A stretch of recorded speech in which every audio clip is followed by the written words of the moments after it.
Ja, herzlich willkommen zu einem neuen Video von mir. Ich bin immer noch in Polen unterwegs, habe gerade ein Konzentrationslager besucht, was ich für euch gefilmt habe. Ich weiß nicht, ob das Video schon online ist. Wenn nicht, dann kommt es noch. Jetzt bin ich gerade im schönen Krakau unterwegs. Krakau, hier war ich vor über 10 Jahren schon mal. Und zwar bin ich totaler Fan in Anführungszeichen von dem Film Schindlers Liste. Also ich gucke den sehr, sehr oft. Ich finde den sehr, sehr beeindruckend. Ja, und habe den sogar damals mit meiner Großmutter mal zusammen geguckt, obwohl sie den erst nicht sehen wollte. Also wie gesagt, diesen Film kenne ich seit Schulzeiten, finde den super interessant. Bin vor über 10 Jahren auch schon mal die Spots abgefahren aus dem Film, weil es mich einfach interessiert hat. Und da war ich auch schon hier. Und zwar könnt ihr hinter mir jetzt sehen, das Haus von dem ehemaligen KZ-Kommandanten Amon Göth. Amon Göth sollte ein Begriff sein, wenn man den Film schon gesehen hat. War ein relativ grausamer KZ-Kommandant, hat hier in Plaschow mit eiserner Faust geherrscht und kommt in dem Film auch relativ gut rüber von Schindlers Liste. Deswegen dürfte das jedem Begriff sein, diese Szenen, wo er zum Beispiel auf dem Balkon gestanden hat und aufs Lager geschossen hat mit dem K98 auf die Juden, die im Lager gearbeitet haben. Das sollte eigentlich eine relativ bekannte Szene sein. Ja, und das Haus, wie gesagt, steht noch, war vor 10, 12 Jahren, wo ich hier war, in relativ schlechten Zustand.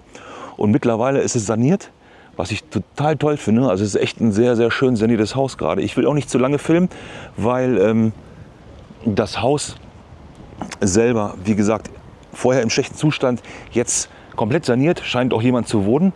Ich hatte eigentlich gelesen, dass es von der Schindler Stiftung gekauft worden ist, dass man es mit Voranmeldung wohl besichtigen kann. Ich glaube aber, dass es jetzt gerade nicht der Fall ist. Sieht mir halt nach einem Wohnhaus gerade aus.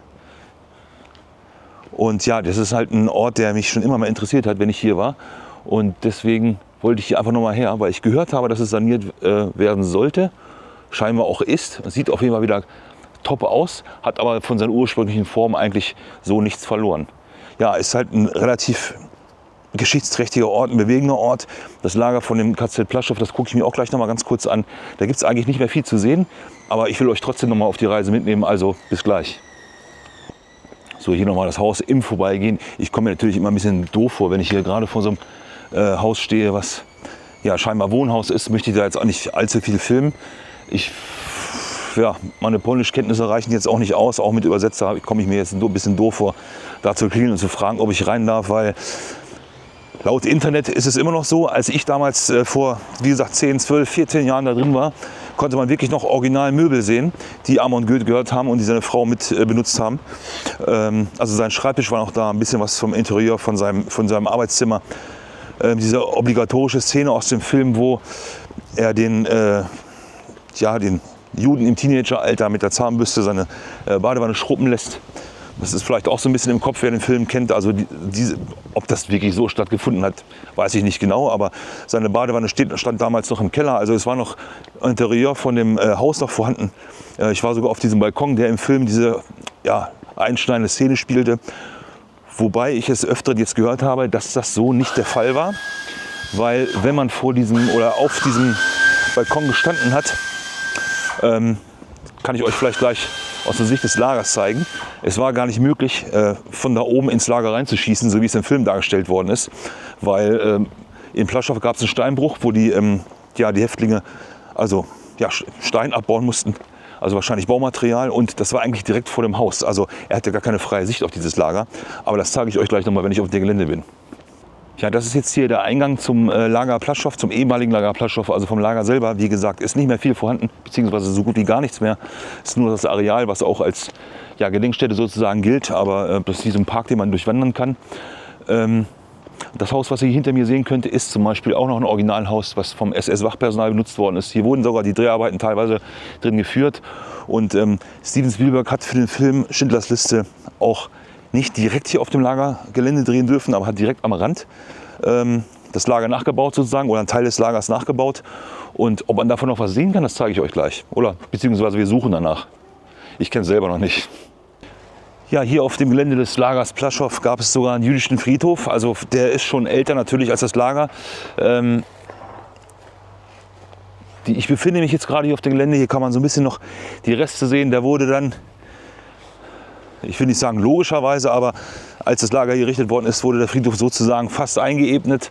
Also es gibt nicht mehr viele Hinterlassenschaften, man sieht keine Grabsteine mehr. Ja, himmlischerweise hat man die Grabsteine, das wurde auch im Film Schindlers Liste relativ gut dargestellt, hat man die Grabsteine von jüdischen Gräbern dazu genutzt, um die Lagerstraße zu pflastern. Das ist also im Film kein Scherz gewesen oder irgendwie sich ausgedacht gewesen. Das ist tatsächlich so passiert. Also die Grabsteine haben die Lagerstraße gebildet. Das ist schon sehr, sehr zynisch und sehr, sehr, also ja, das ist schon echt daneben, möchte ich sagen, oder? Ja, der Grabstein hier ist nachträglich, gehe ich mal von aus, angebracht. 1932 gestorben, also noch vor der Besatzungszeit hier. Und ja, das ist ein Teil des jüdischen oder ehemaligen jüdischen Friedhofs hier auf dem Lagergelände. Also man gedenkt sich der Stätte auf jeden Fall. Man sieht, dass hier viele Steine liegen, obwohl von den Grabsteinen selber oder den Gräbern ja nicht mehr viel zu erkennen ist. Ich werde mich jetzt ein bisschen weiter auf dem Lagergelände bewegen. Werde euch vielleicht auch mal die ein oder andere Information zum Lager Plaschow geben. Möchte jetzt auch so ein bisschen mehr das Augenmerk auf ja, diesen Zusammenhang mit dem Film Schindlers Liste herstellen. Das ist das, was mich damals auch halt erst fasziniert hat oder interessiert hat, auch mal selber hier zu sein. Möchte also nicht so sehr auf die Fakten von Plaschow eingehen, obwohl ich natürlich ein paar nennen werde, logischerweise. Aber kurze Randnotiz. Ja, ich glaube, ich komme auch gar nicht näher ran. Ich wollte eigentlich gerade was anderes erzählen, aber das nehme ich mal vorweg, weil das auch damit zu tun hat. Was ich vorhin eingangs sagte, dass die Villa, Originalvilla von Amon Göth, liegt jetzt etwa hinter diesem Hügel, was als Steinbruch genutzt worden ist. Das heißt, wie ihr sehen könnt, das ist da ungefähr, wo dieses etwas höhere Gebäude, so roundabout müsste das da sein, ungefähr. Das heißt, er hat also gar keine Sicht gehabt auf dieses Lager drauf von dem Balkon. Also das wurde von einigen Zeitzeugen, die Amon Göth auch noch erlebt haben, seine Haushälterin, die im Film Helene Hirsch genannt worden ist, sie hieß, ich glaube Helena Rosenzweig, hieß sie in echt. Ich weiß gar nicht, ob sie noch lebt, aber bis vor kurzem hat sie noch gelebt. Die hat in sehr, sehr vielen Dokumentationen erzählt. Und ja, die hat diese Zeit 1:1 miterlebt. War auch nicht die einzige, das einzige Dienstmädchen von Amon Göth. Und was ich aber erzählen wollte, halt, Mauer des neuen jüdischen Friedhofs, okay. Was ich aber noch erzählen wollte, Steven Spielberg, als er diesen Film gedreht hat, er hat versucht, also wirklich an Originalschauplätzen zu drehen. Also er hat ganz, ganz viel hier in Krakau, Podgorze gedreht, wollte aber nicht die Lagerszenen auf dem Originallager, aus Respekt den ja, doch mehreren tausend Toten, die es hier gegeben hat, glaube man kaum, obwohl kaum einer ohne den Film dieses Lager Plaschow kennen würde. Aber auch hier hat es mehrere tausend Tote gegeben und aus Respekt dem gegenüber hat er nicht auf dem Originallager hier gedreht. Also hier kann man das Lagergelände relativ gut übersehen. Es ist noch größer, es geht also noch in die Richtung weiter. Aber ja, von da kann man so ein bisschen das Dach erkennen. Von dem grauen Haus, was ich eben euch gezeigt hatte. Von dem SS-Personal, also Administration etc. war da untergebracht. Und ja, er hat also dieses Filmset natürlich nicht in der gesamten Größe nachgebaut. Er hat etwa, wie ich gelesen habe, 20, 30 Gebäude nachgebaut. Hat sogar die Villa von Amon Göth nachbauen lassen auf dem Hügel. Und die Reste davon soll man noch erkennen. Also er hat dieses Filmset direkt hier dran in einem Steinbruch nachgebaut. Und so ein bisschen was soll man angeblich noch erkennen davon. Und das werde ich mir jetzt noch mal angucken und versuchen, ob ich was entdecken kann. Ja, mittendrin im Video natürlich von mir schon noch mal ein paar kurze Zahlen und Fakten vorab, bevor ich euch noch weiteres erzähle. Also das Lager Plaschow war vorher ein Arbeitslager ab 1940 und ist dann im Januar 1944 in ein Konzentrationslager umgewandelt worden. Und von den 25.000 Häftlingen, die hier zur Spitzenzeit inhaftiert gewesen sind, ja, von denen sind 8.000 hier ermordet worden. Wobei man einen Tag bevor Krakau befreit worden ist von der sowjetischen Armee, auch noch mal etliche tausend, ich glaube um die 2000, noch mal deportiert worden sind nach Auschwitz, von denen dort natürlich auch einige wieder ums Leben gekommen sind. Also die genauen Zahlen lassen sich jetzt nicht hundertprozentig wiedergeben, aber hier auf dem Lagergelände schätzt man, um die 8000 Menschen sind hier ermordet worden. Ja, das eigentliche Lagergelände verlasse ich jetzt so gerade. Also es ist ja hier, wie ich schon erwähnt hatte, es ist trotzdem ein Memorial, also eine Gedenkstätte. Und ja, ist sehr schön angelegt, parkmäßig, also parkähnlich, mit ja, Wegen mit Schotter aufgekippt. Aber das eigentliche Gelände verlasse ich jetzt an sich und befinde mich jetzt gleich auf dem Gelände des Steinbruchs. Auch dort haben natürlich Zwangsarbeiter gearbeitet, die aus dem KZ Plaschow kamen. Aber das war halt, wie gesagt, kein richtiges Lagergelände mehr. Und das ist auch das Gelände, wo Steven Spielberg seine Kulissen aufgebaut hat. Das heißt, es wird also gleich wieder ein bisschen abenteuerlich, weil es soll sumpfig sein. Ob man überhaupt noch irgendwas davon sehen kann. Also es soll die Jahre danach noch ein bisschen was davon zu sehen gewesen sein. Ob das immer noch der Fall ist, weiß ich nicht genau. Das werden wir jetzt einfach mal erforschen. Ist für mich auch Neuland. Wir gucken mal. Hier ist auch irgendein oder mehrere Gebäude, die zu diesem Steinbruch gehört haben. Ja, vollgeschmiert, nur noch Ruinen, die aber aus der Zeit stammen. Können wir uns trotzdem mal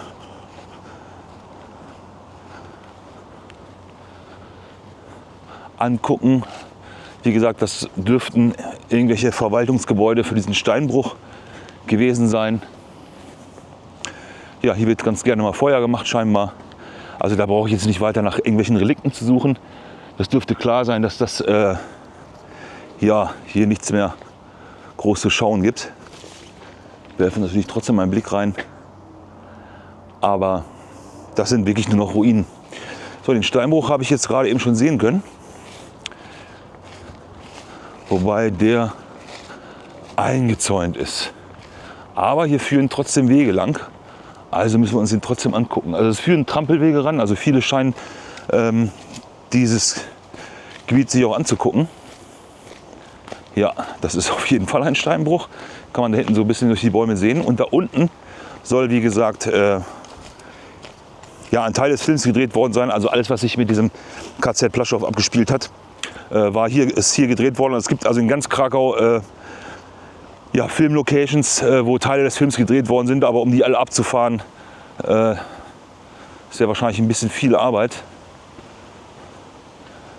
Ja, da unten müsste man also runter, theoretisch. Hier hat er ein Filmset gebaut. Ob man da natürlich jetzt noch viel erkennen kann, das ist die andere Frage. Weil, ja, es ist alles überwuchert. Hier muss aber irgendwo ein leichter Hügel sein, wo er das Haus nachgebaut hat. Ich gucke einfach mal, ob man da runterkommt.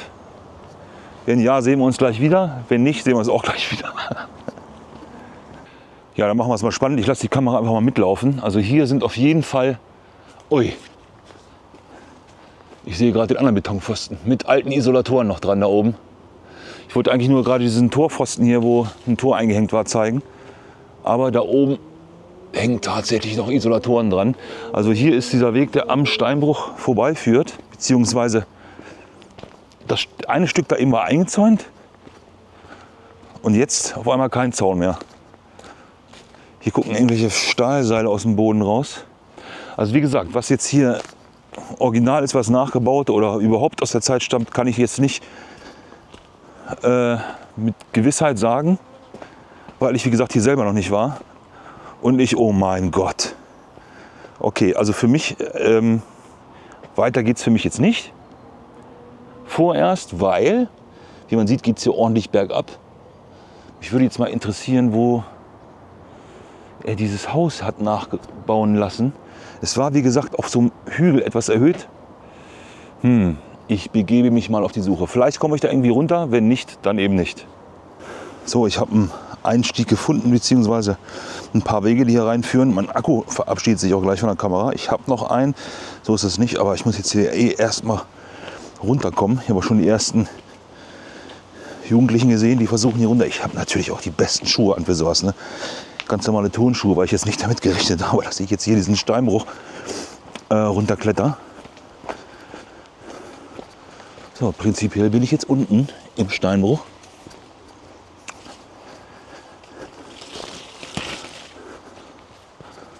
Ja.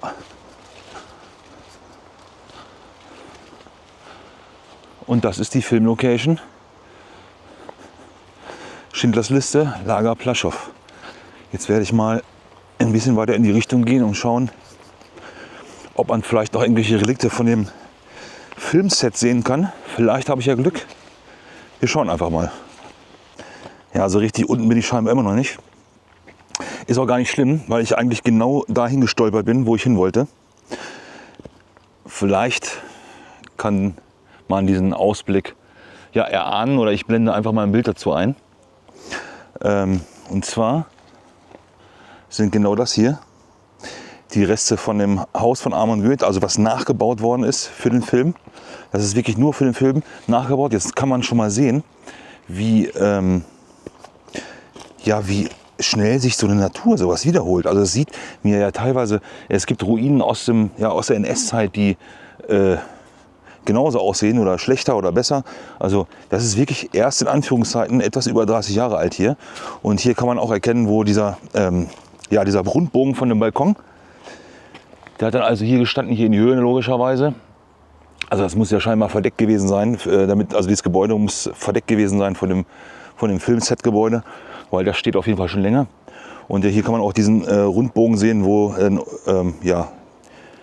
dieser Erker hier oben, hätte ich fast gesagt, ja, nennt man das Erker? Ja, ich glaube, ne? Also wo oben dann halt dieser Balkon drauf war, wo er seine morgendlichen Schießübungen runter ins Lager gemacht hat. Also hier unten war dann das Lager Plaschow nachgebaut. Ja, ob ich da jetzt runterrennen muss, weiß ich noch nicht so genau. Also es geht noch eine Ecke runter auf jeden Fall. Ich gucke mal, wie weit ich runterkomme. Finde es aber halt äußerst interessant, diesen Spot hier zu sehen, wo das Gebäude aus dem Film gestanden hat. Und wo halt, ja, ich weiß nicht, ob die Wohnzimmerszenen, also die im Haus, die Szenen, die schätze ich mal, wurden hier nicht gedreht, weil dafür, man sieht ja einfach, dass diese Räume einfach zu klein waren. Das war wirklich nur als Filmset gedacht, gehe ich mal ganz stark davon aus. Also das hat jetzt nicht so herrschaftliche Anwesengröße hier, die Innenaufteilung. Deswegen glaube ich nicht, dass Liam Neeson hier an diesem Platz war, aber Ralph Fiennes hat auf jeden Fall hier gedreht, den Teil, wo er halt vom Balkon geschossen hat. Ja, und ich schaue einfach mal, ob ich runterkomme. Vielleicht erkenne ich noch was von dieser nachgebildeten Lagerstraße. Also man soll teilweise wirklich noch Steine sehen, die er logischerweise nicht aus echten jüdischen Grabsteinen da unten platziert hat, sondern aus Nachbildungen. Aber ich habe vor Jahren mal gelesen, dass man das noch sehen konnte. Das gucke ich mir jetzt einfach mal an. Ja, und ruckzuck wird es doch schon wieder interessanter, als ich gedacht hätte. Ich hatte euch ja eben die Ruinen von dem Filmset-Haus gezeigt. Jetzt wollte ich mir gerade den Weg suchen, weil hier ist, wie gesagt, so ein altes Abbaugelände von einem Steinbruch, das auch schon vor dem Filmset hier gewesen ist. Also der Steinbruch existierte auch schon während des Zweiten Weltkriegs bzw. während des Lager Plaschows. Ob diese Industrieruine jetzt, die wird wahrscheinlich noch nicht so alt sein, aber schon vor den Dreharbeiten.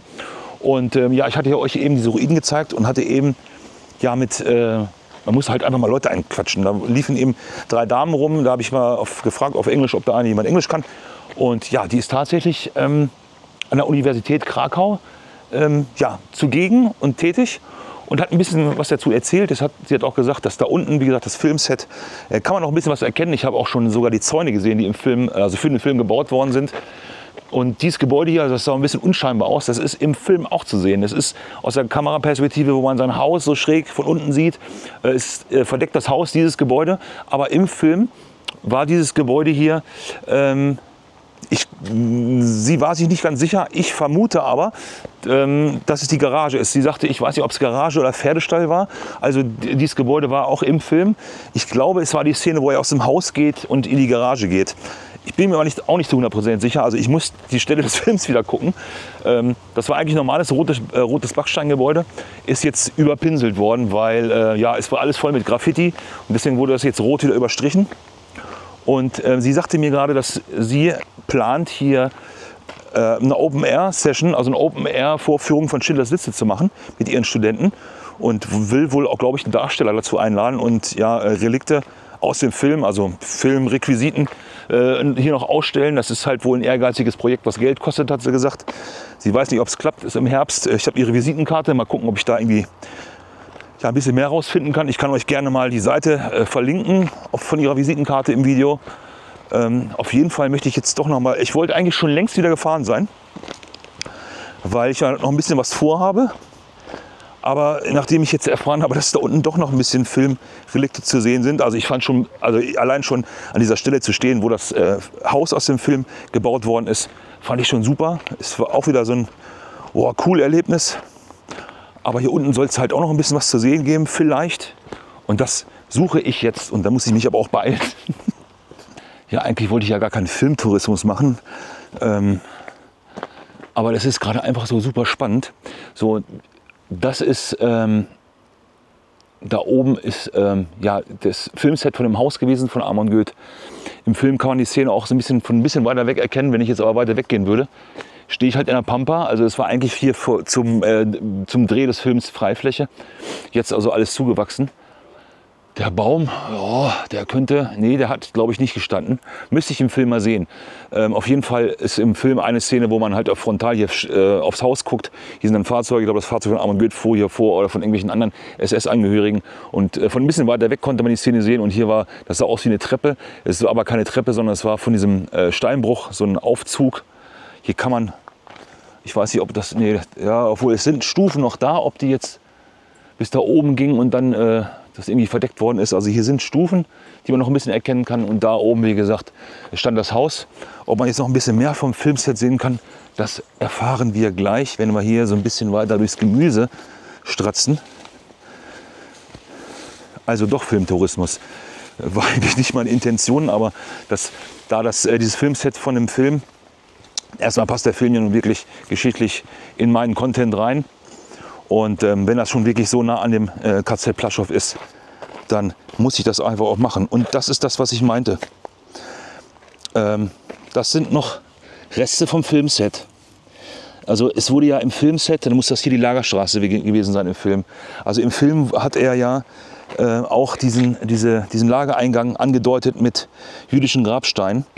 Und das sieht mir fast danach aus. Aber hier steht eine Inschrift, die kann ich nicht mehr erkennen, die ist zu abgetreten. Und ja, Verzierungen, das kommt schon, glaube ich, hin. Jetzt gucken wir einfach mal weiter, weil ich habe von oben, wie gesagt, schon den Lagerzaun gesehen und es sind überall Verzierungen in diesen Steinen drin. Das war auch das, was ich gesehen hatte oder gelesen hatte, dass es immer noch teilweise zu sehen ist. Ja, also hier sind definitiv Beschriftungen drauf auf den Steinen. Also das sind Reste von dem Filmset hier. Oh, da glaube ich, da vorne kann man es noch besser erkennen. Ja, hier auch. Oh ja, schaut mal. Oh ja. Ja, hier ist es angedeutet. Hier kann man es ganz eindeutig sehen. Hier sind diese nachgebildeten jüdischen Grabsteine. Wahnsinn. Ja, das ist aus dem Filmset. Also wie gesagt, das sind keine originalen Grabsteine hier. Aber das ist... ja, im Endeffekt stehe ich hier gerade, sehe ich jetzt gerade, wie es ist. Ich muss ja gerade mal lesen. Und hier, on this side, during the Second World War, there was a Nazi camp for the forced laborers in the construction sector in the General Gouvernement, Straflager, bla bla bla. 93 Shots for the movie Schindlers List. Also in 1993 wurden hier Szenen für Schindlers Liste von Steven Spielberg gedreht. Dieser Weg diente als Filmset. Hat also, ist ein Replikat von dem originalen jüdischen Grabstein, die es im originalen Lager gegeben hat. Ja, also, wie ich es gesagt hatte, sind Originale, also von dem Filmset. Wahnsinn, Wahnsinn. Hätte ich nicht gedacht, dass ich das noch finde. Also das sind Nachbildungen, das ist jetzt hier kein originaler Zaun. Das ist Nachbildung aus dem Film, Schindlers Liste. Aber das wurde halt als Filmset benutzt hier. Krass. Also das ist jetzt schon wieder für mich, jetzt bin ich ja wieder ein bisschen aufgeregt. Ja, hier hat er auch zweireich gebaut, sehe ich gerade. Also er hat, wie gesagt, das Lager wesentlich kleiner gebaut. Aber da oben hat er auch Isolatoren drin gesteckt. Na, guck an.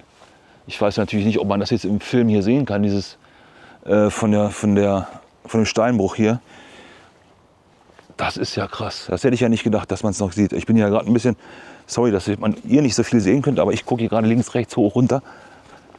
Super interessant. Also ist wirklich noch was von der Location da. Das ist ja echt abgefahren. Hätte ich nicht gedacht. So, und das ist, wie gesagt, der Steinbruch oder die Industrieanlage des Steinbruchs von unten. Und hier ist die Filmlocation. Der Zaun vom Lager. Mal gucken, ob man hier noch ein bisschen mehr sehen kann. Ein bisschen Draht hängt sogar noch dran. Super interessant.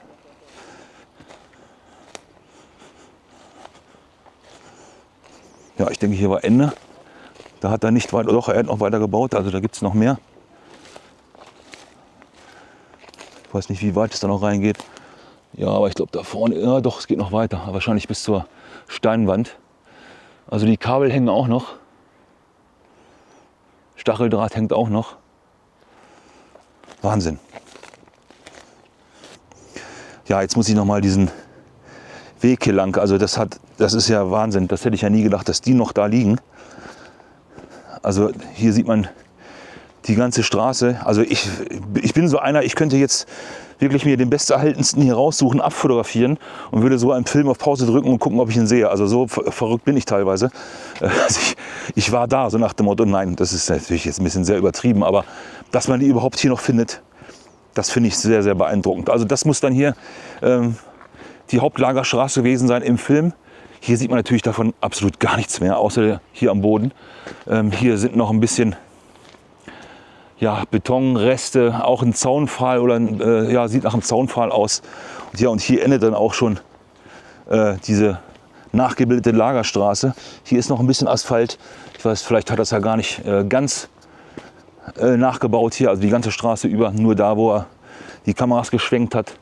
Ja, und vom Filmset selber, wie gesagt, kann man hier nichts mehr erkennen. Also es sind keine Reste mehr von Baracken da, die sind ja nach dem Film komplett entfernt worden. Also der Filmset wurde, bis auf das, was ich euch gezeigt habe, komplett entfernt. Also hier braucht man nicht mehr auf die Suche gehen, bis auf ein paar ja, neuartige Betonwürfel, Quader, Stelen, Mauerreste, ist hier nichts mehr zu finden.